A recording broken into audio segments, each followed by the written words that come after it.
Le nouveau coordonnateur résident du système des Nations Unies au Congo, Abdourahmane Diallo, était chez Bruno Jean-Richard Itoa, ministre des Hydrocarbures, ce 6 mai à Brazzaville. Cette séance de travail, à l'image d'une prise de contact, a permis aux deux parties de faire le point sur les projets de développement commun tout en définissant les perspectives visant à renforcer la coopération entre le Congo et cette institution dans le secteur des hydrocarbures avec un accent particulier sur les projets gaziers en cours de maturation.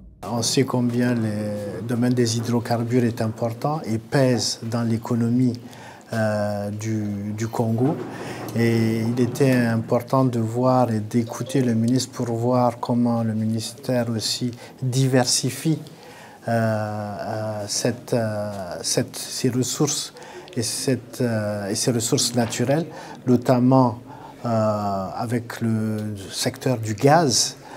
On connaît le domaine du pétrole, on sait combien le pétrole a contribué ici à l'économie, à peser dans l'économie, mais on découvre aujourd'hui tous les champs du possible, je dirais, au niveau du gaz, qui est une nouvelle ressource qui est non polluante, qui contribue à nos objectifs sur l'agenda climatique. Secteur stratégique de l'économie congolaise, l'industrie pétrolière et gazière requiert une attention particulière de la part des agences du système des Nations Unies.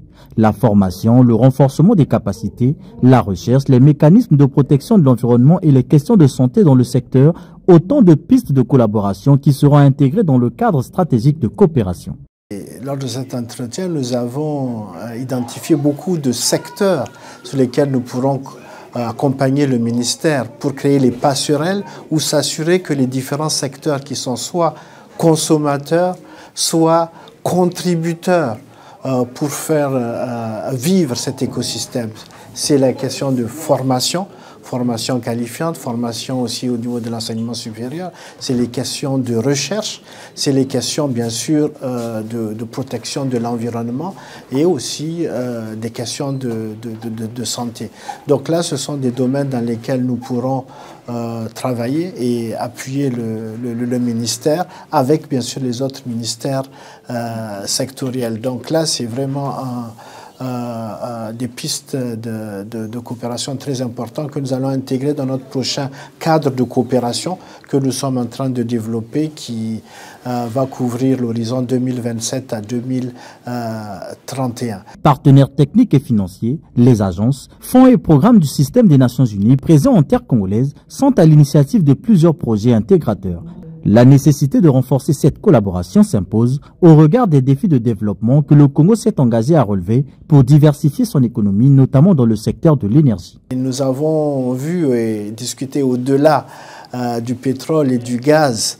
Donc le rôle central que joue le ministère des hydrocarbures aussi pour, j'allais dire, intégrer aussi toute l'offre énergétique du Congo et le rôle du Congo aussi au niveau de la sous-région comme espace de transition énergétique, transition aussi pour bien sûr transporter ces différentes ressources au niveau de toute la sous-région et aussi le Congo qui peut aussi ainsi aider à transformer et réaliser un ensemble de grands projets intégrateurs.